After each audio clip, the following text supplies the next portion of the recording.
Hey everybody, it's Paul from Alexandria Knife Sharpening, and I got a quick tip for you.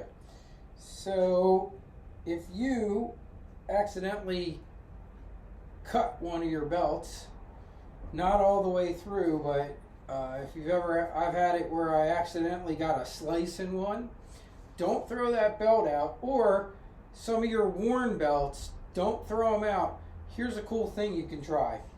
So what I did was I took them and I cut them in half just with a pair of scissors, and they make a really cool smaller belt that's really great for things like working on bolster areas. So here's a knife I'm working on, and I have a older Kubatron belt in here. Let me move this so you can see it. There we go. Zoom in a little. And it will stay right on your 1x30. So you don't, it tracks just fine, even though it's only half a belt. And it's really great for getting in there and working in areas. Sometimes when you have a full-size belt, you can accidentally hit areas you don't want to necessarily hit. And with this, you can really get in there.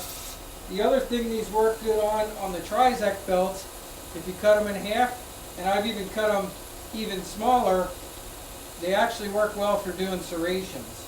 So it's another way to do serrations.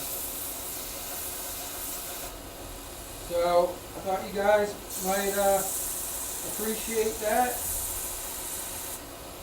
You can see I'm using it to grind this bolster down and to thin out this area in the back here on this knife here. It's doing a great job. And this was just a worn Kubatron belt that I had that, you know, was ready to be replaced, but it still has enough life in it that I can use it for stuff like this.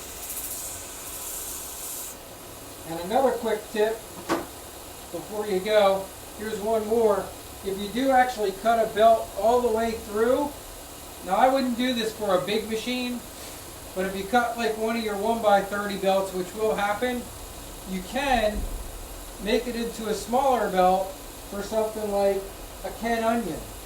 So this is a 50 grit Kubatron, which they don't even have for a Ken Onion, but I made my own when I accidentally sliced a 50 grit belt.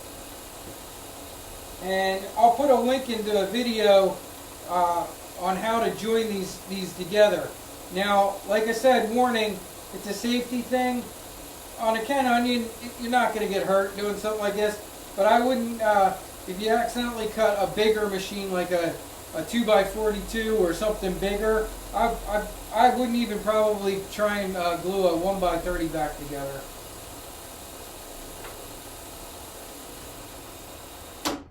And let me show you the Trizec. So this is just a 600 Trizec. I didn't do as great a job cutting this one, but it really didn't matter. It still works just fine. I've used this one for doing serrations and all kinds of stuff. Let me show you. And look at that, it just tracks right into the middle.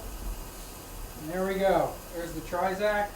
So I'm going to use that just to repolish up this little bolster area that I ground down.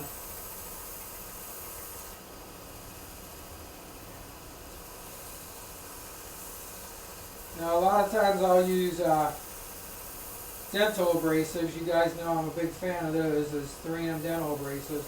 But if you don't have a dental abrasive, you know, if you have to polish a bolster up, a 2500 grit does a nice job. A 600 grit will do a nice job on your Western knives.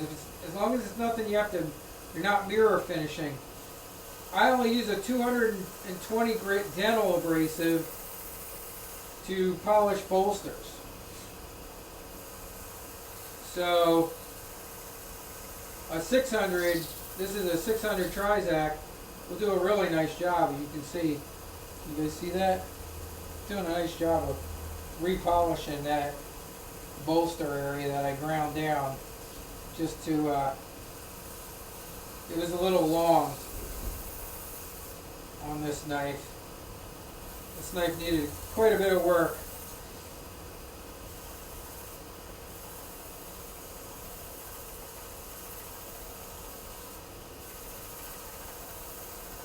But that's my trick for you today, using a half a belt. Have a great one, gang.